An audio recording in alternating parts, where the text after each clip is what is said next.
भैया परसों नए मकान पे हवन है, छुट्टी का दिन है, आप सभी आ जाना, मैं गाड़ी भेज दूंगा। छोटा भाई लक्ष्मण ने बड़े भाई भरत से मोबाइल पर बात करते हुए कहा। क्या छोटे, किराए के किसी दूसरे मकान में शिफ्ट हो रहे हो?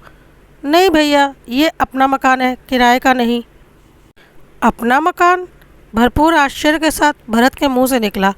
छोटे, तूने बताया भी नहीं कि तूने अपना मकान ले लिया है।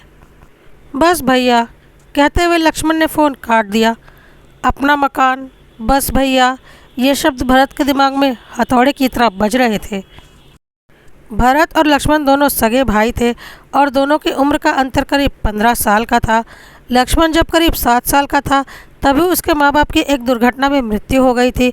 अब लक्ष्मण के पालन पोषण की सारी जिम्मेदारी भरत पर थी। इस चक्कर में उसने जल्दी शादी कर ली जिससे लक्ष्मण की देखरेख ठीक से हो जाए। प्राइवेट कंपनी में क्लर्क का काम करते थे भरत। तनख्वाह का बहुत बड़ा हिस्सा 2 कमरे के मकान के किराए में और लक्ष्मण की पढ़ाई व रहन सहन में खर्च हो जाता था। इसी चक्कर में शादी के कई सालों बाद तक भी भरत ने अपने बच्चे पैदा नहीं किए थे। जितना बड़ा परिवार उतना बड़ा खर्चा।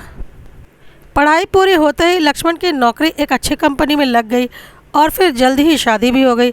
बड़े भाई के साथ रहने में जगह कम पड़ने के कारण उसने एक दूसरा मकान किराए पर ले लिया। वैसे भी अब भरत के पास 2 बच्चे थे, लड़की बड़ी और लड़का छोटा। मकान लेने के बाद जब भरत ने अपनी बीवी को बताई तो उसकी आंखों में आंसू आ गए। वो बोली, देवर जी के लिए हमने क्या नहीं किया। कभी अपने बच्चों को बढ़िया नहीं पहनाया, कभी घर में महंगी सब्जियां या महंगे फल नहीं आए। दुख इस बात का नहीं कि उन्होंने अपना मकान ले लिया, दुख इस बात का है कि ये बात उन्होंने हमसे छिपा के रखी। इतवार की सुबह लक्ष्मण द्वारा भेजी गई गाड़ी भरत के परिवार को लेकर एक सुंदर मकान के आगे खड़ी हो गई। मकान को देखकर भरत के मन में एक हुक सी उठी। मकान बाहर से जितना सुंदर था, अंदर से उससे भी ज़्यादा सुंदर।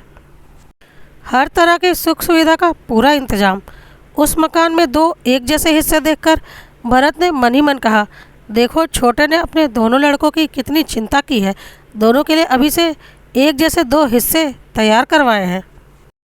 पूरा मकान 1.25 करोड़ रुपये से कम का नहीं होगा।